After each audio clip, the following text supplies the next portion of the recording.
오늘 저는 누가복음 7장 1절에 10절의 말씀을 가지고 순종의 믿음이란 제목을 통하여 하나님의 말씀을 나누고자 합니다. 우리는 때로 세상에 나아가 돈을 벌기 위해 직장에 다니거나 기업체에 들어가 일하기도 합니다. 만약 자신이 직접 장사나 자영업을 한다면 직원들에게 한 달에 한 번씩 정한 날에 월급을 주게 됩니다. 그런데 믿음의 성도라면 그 가문에서 직접 기업을 일구어 자녀들에게 물려주는 것이 지극히 성경적인 일입니다. 그렇게 하면 자녀들이 직장에 나가서 사장님 밑에 일하지 않고 아버지가 물려주신 기업을 물려받아 대대손손 그 기업을 일구어 나갈 수 있기 때문입니다.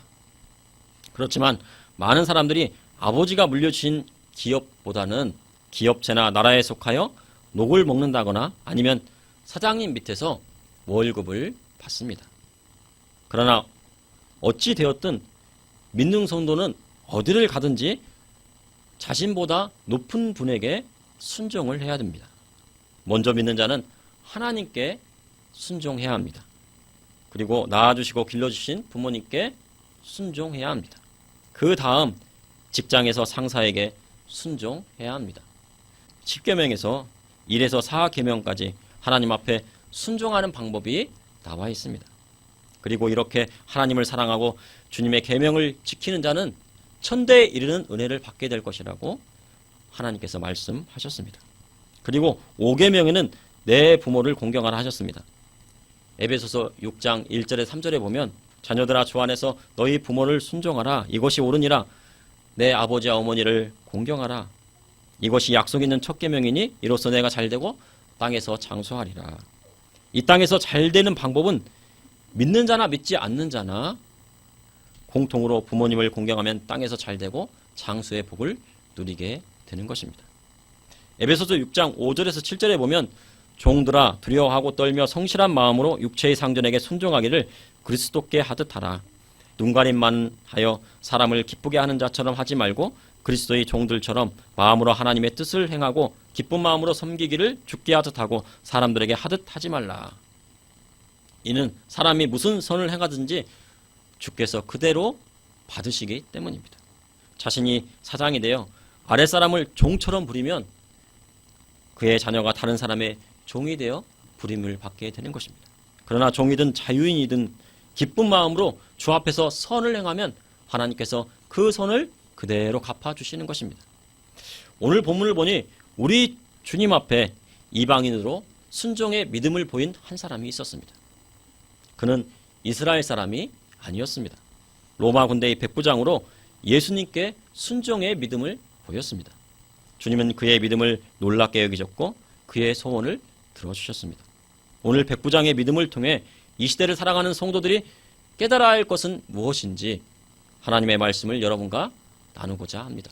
첫째, 순종의 믿음은 하나님의 말씀대로 살아가는 믿음입니다. 오늘 본문 말씀은 누가복음 7장에 나와 있지만 같은 말씀이 마태복음 8장에 나와 있습니다. 누가복음 7장과 마태복음 8장을 겹쳐서 보게 되면 하나님의 말씀을 더욱 자세히 알게 됩니다. 그래서 이 둘을 오가며 하나님 말씀을 전하도록 하겠습니다. 누가복음 7장 1절에 예수께서 모든 말씀을 백성에게 들려주시기를 마치신 후에 가버나움으로 들어가시니라. 예수님께서 산상수훈의 말씀을 마치시고 가버나움 선교센터로 들어가셨습니다. 가버나움은 나음의 성이라는 뜻을 가지고 있는 히브리어로 카파르나쿰의 헬라어 음역입니다. 갈릴리 호수 북서쪽에 위치한 어촌으로 예수님의 공생의 사역의 중심지였습니다.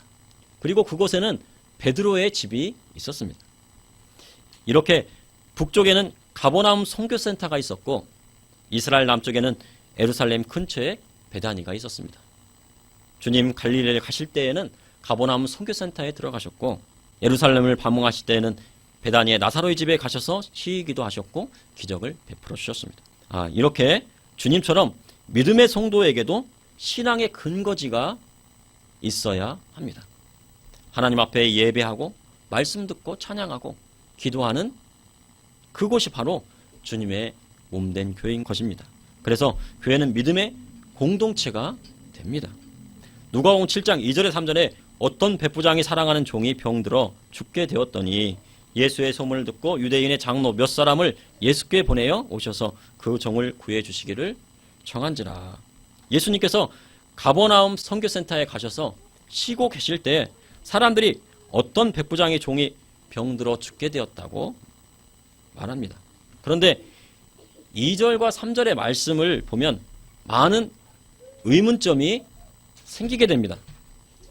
예수님께서 쉬고 계신데 왜 유대인들의 장로들이 와서 자신들과 상관이 없는 백부장의 종이 병든 것을 예수님께 아뢰었을까요? 백부장이 아픈 것도 아니고 백부장의 종이 아픈 것이었습니다. 그렇다면 백부장은 누구이고 백부장의 종, 백부장의 하에는 어떤 사람이었을까요? 당시 로마 군대는 통상 100명씩 구성된 중대를 이루었습니다. 그러니 그는 백부장으로 100명의 군사를 지휘할 수 있는 지휘관이었습니다. 그런데 이 백부장은 헤롯 안디바의 군대 소속이었을 것으로 추측이 됩니다. 헤롯은 이스라엘 사람들을 괴롭히고 그의 가문은 아기 예수님을 죽이기 위해 예수님이 태어난 시점부터 2살 아기까지 모두 살해했던 사람입니다. 그리고 헤롯의 잘못을 일깨워준 세례요한의 목을 쳐서 쟁반에 담아 오게 하였습니다. 또한 예수님께서 신문을 받으실 때 헤롯이 군인들과 함께 예수님을 업신여기고 희롱하고 빛난 옷을 입혀 빌라도에게 도로 보내었습니다. 이렇게 백부장은 헤롯 소속의 지휘관이었습니다. 그런데 또 한 가지 의문이 가는 것이 있습니다. 백부장은 왜 자신의 부대원도 아니고 종으로 부리는 하인이 병든 것에 대해 예수님께 구하였을까요? 마태복음 8장에 보면 백부장이 직접 예수님께 나아가 간구하였다고 말씀하고 있습니다.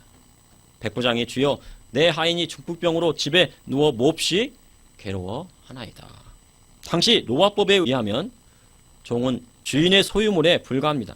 종은 사람 대접받지 못했고 주인이 마음에 들지 않으면 죽여도 아무 말 할 수 없는 신분이었습니다.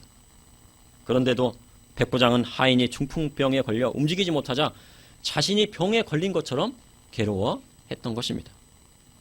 누가복음 7장 4절에서 5절을 보면 그 의문이 풀리기 시작합니다. 이에 그들이 예수께 나와 간절히 구하여 이르되 이 일을 하시는 것이 이 사람에게 합당하니이다. 그가 우리 민족을 사랑하고 또한 우리를 위하여 회당을 지었나이다. 누가복음에는 백부장이 유대인의 장로들을 예수님께 보내어 그 종을 구해 주시기를 청하였다고 말을 합니다. 그렇게 이스라엘 공동체에게 존경받는 유대 장로들이 예수님께 간절히 구했던 것입니다. 그 이유는 백부장이 비록 이방인이었지만 유대 민족을 사랑하였고 그들을 위하여 회당을 지어졌기 때문입니다. 당시 유대인들의 선민 사상은 대단했습니다. 이방인과는 같이 식사도 하지 않았고 이방인과 혼혈이 된 사마리아 사람들은 사람 취급도 하지 않았습니다. 그리고 로마의 세금을 바치기 위해 이스라엘 민족에게 돈을 뜯어가는 같은 민족인 세리를 미워했습니다. 그러나 유대인의 장로들은 이방인 백부장을 예수님의 은혜를 받을 만한 사람이라고 예수님께 소개하였습니다. 그 이유 중 하나는 유대 민족을 사랑하였기 때문입니다. 이는 그가 유대인들을 사랑하여서 그들의 신앙과 믿음을 지킬 수 있도록 도와주었기 때문입니다. 군인의 신분으로 신앙과 믿음을 지킬 수 있도록 도와주었기 때문입니다. 그리고 그에 더하여 회당까지 지어졌습니다. 회당은 지금으로 말하면 교회를 말합니다. 당시 회당은 유대인들의 예배당이었습니다. 바벨론 포로 시절에 예루살렘 성전에 갈 수 없었기 때문에 유대인들은 회당에 모여서 하나님의 말씀을 배우고 기도하였습니다. 그것이 유료가 되어 1세기에 이르러서는 유대인 공동체는 어디를 가든지 반드시 회당을 지었습니다.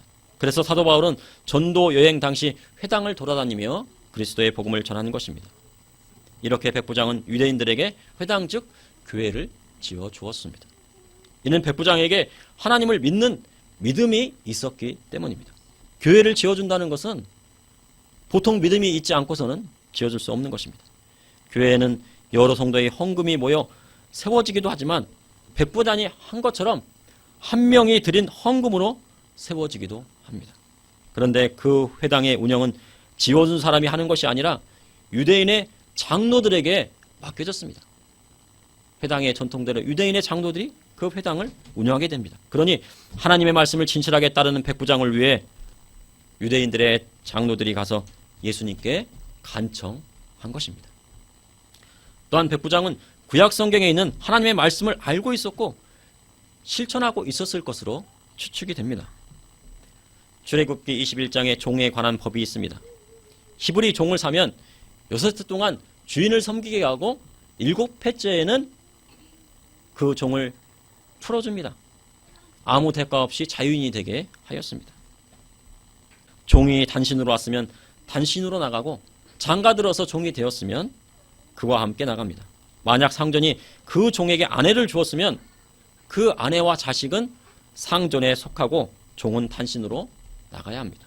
그런데 종이 분명히 말하여 내가 상전과 내 처자를 사랑하니 나가서 자유인이 되지 않겠노라 하면 상전은 그를 재판장으로 데려가 문이나 문설주에서 송곳으로 그의 귀를 뚫고 종신토록 상전을 섬기게 하라 하였습니다. 백부장이 회당까지 지어줄 정도의 믿음이었다면 제 생각으로는 아마 백부장은 7년째 하인을 자유인으로 내보내려 했을 것입니다.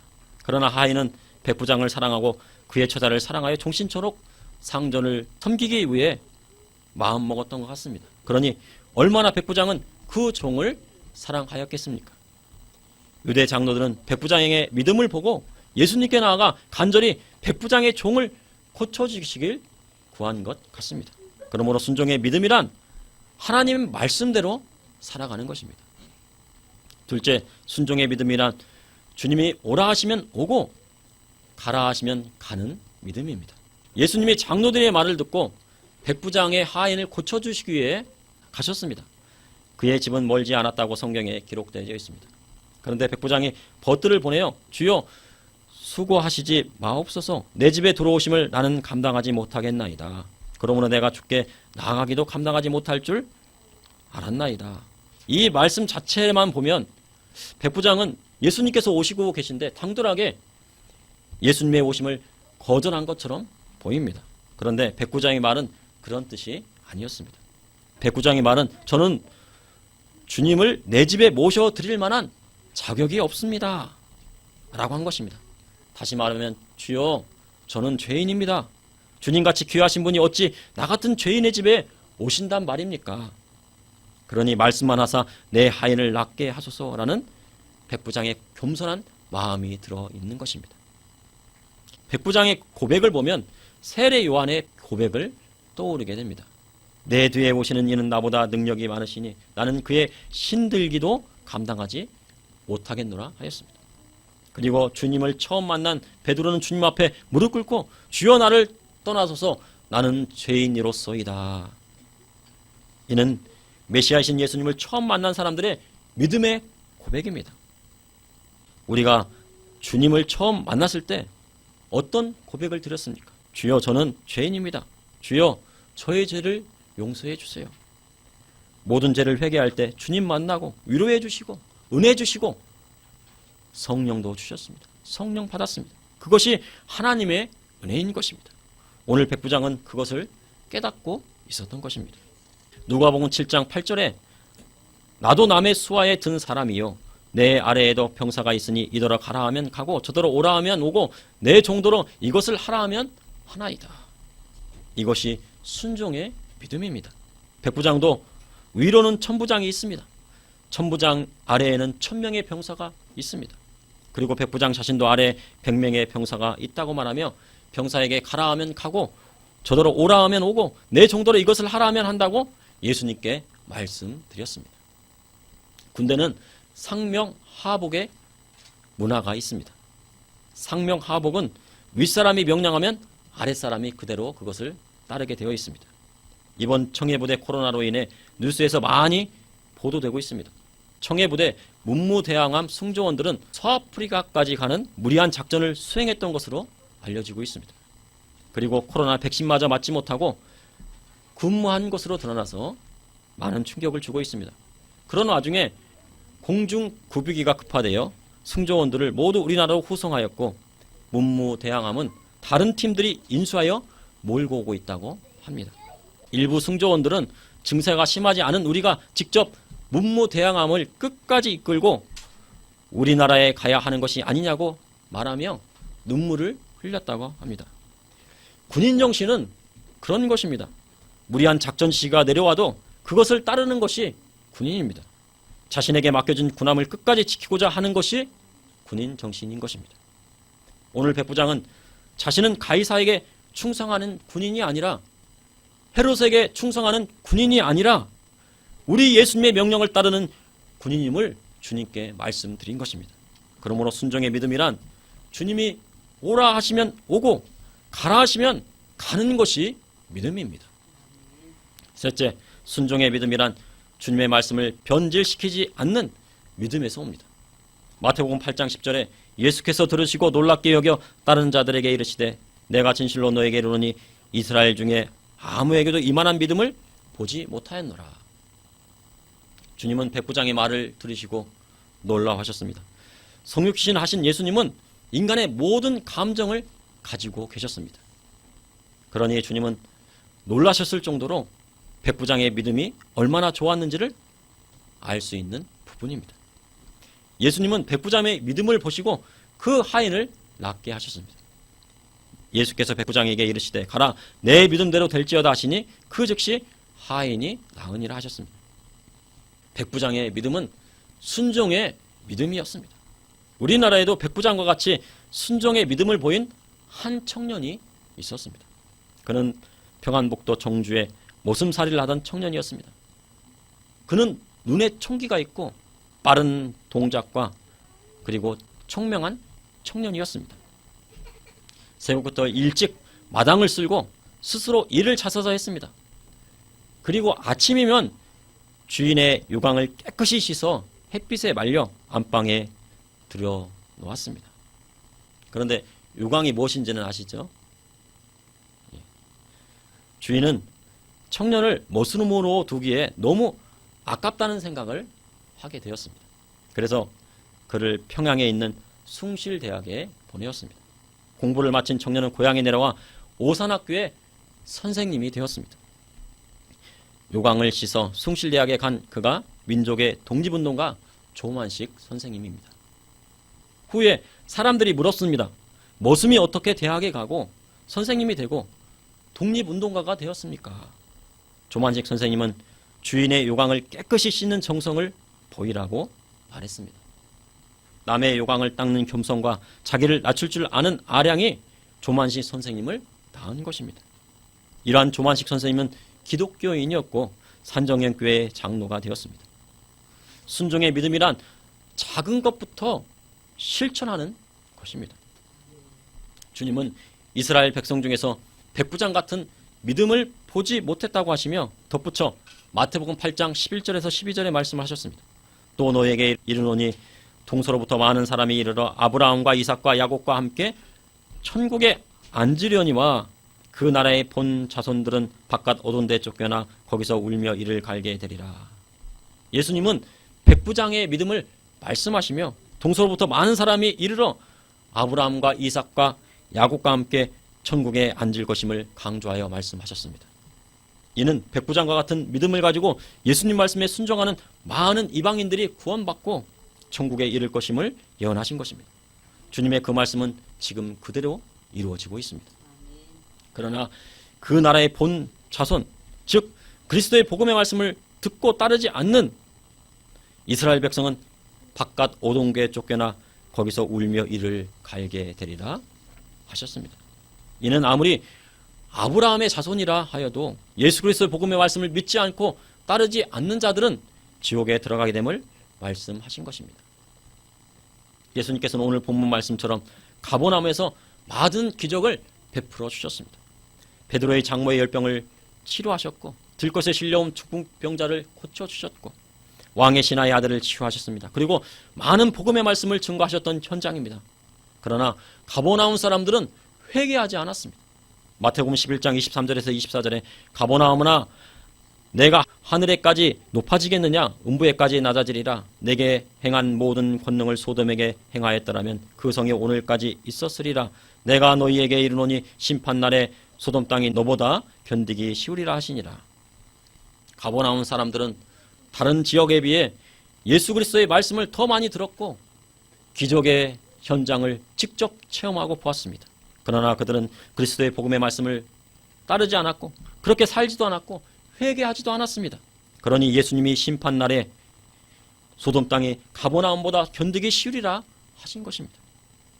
교회 다닌다고 하는 많은 사람들이 그리스도의 복음의 말씀을 그대로 따르지 않고 환경에 따라 변형시키고 자신의 사상에 따라 말씀을 변질시켜 믿으려 합니다. 이는 예수님의 복음의 말씀을 폐하는 것과도 같은 것입니다. 그런데 예수님의 말씀을 변형시키고 변질시키는 자에게는 하나님의 심판이 따르게 되는 것입니다. 그러므로 순종의 믿음이란 주님의 말씀을 변질시키지 않고 백부장처럼 주님의 말씀 그대로 순종하여 따르는 신앙을 말하는 것입니다. 요즘 코로나19 변이 바이러스로 인해 교회에 많은 어려움이 닥쳐왔습니다. 콘서트장에는 몇천 명이 들어가도 되고 강릉과 부산 해운대는 사람들이 넘쳐나는데 유독 교회만 사람들을 모이지 못하게 합니다. 지하철만 가도 출퇴근 시간이면 움직이지 못할 정도로 사람들이 많고 대형마트나 백화점에는 사람들이 버글버글 거립니다. 어느 집사님은 딸이 있는 집에 내려갔다가 주일 예배를 드리고 싶어 이곳저곳 돌아다녔지만 교회가 한 곳도 연 곳이 없어 예배를 드리지 못하고 답답했다고 고백하였습니다. 성도들은 어떻게든 예배 드리고 싶은데 교회는 성도들이 들어오지 못하게 하니 하나님의 심판이 누구에게 임하겠습니까? 나라의 지도자를 뽑는 선거에는 수많은 부정 댓글을 써 여론을 조작하고 이번에 재검표에서 사전선거에는 인쇄된 투표지가 사용돼서는 안 되는데 인쇄된 것으로 추정되는 배추님 투표지가 나오고 인쇄 시에만 나오는 절단면이 사전투표용지 전반에 보인다고 합니다. 투표지에 확인 도장은 선명하지 못하고 뭉개진 인장이 수없이 나오니 부정선거를 의심하지 않을 수가 없습니다. 그런데도 많은 정치인들이 눈을 감고 있습니다. 그러니 이 나라는 어디로 가는 것일까요? 이 나라의 정의는 어디에 있는 것일까요? 하나님의 정의와 공의가 이 땅 가운데 편망할 때 이 나라는 올바로 세워지는 것입니다. 나라가 강대국이 되는 것은 다른 것이 없습니다. 주님의 말씀 따라 이 땅 가운데 하나님의 정의를 세우면 강대국이 되는 것입니다. 그러니 이 땅 가운데 하나님의 정의와 공의를 세우는 사명이 그리스도인에게 있습니다. 그러므로 예수님을 따르는 성도는 순종의 믿음을 가져야 합니다. 순종의 믿음이란 하나님의 말씀대로 살아가는 것입니다. 순종의 믿음이란 주님이 오라 하시면 오고 가라 하시면 가는 믿음입니다. 또한 순종의 믿음이란 환경에 따라 주님의 말씀을 변질시키지 않고 백부장처럼 말씀 그대로 순종하여 주님을 따르는 신앙에 있는 것입니다. 잠시 기도하시겠습니다. 사랑의 하나님, 오늘도 감사합니다. 오늘 순종의 믿음을 배웠습니다.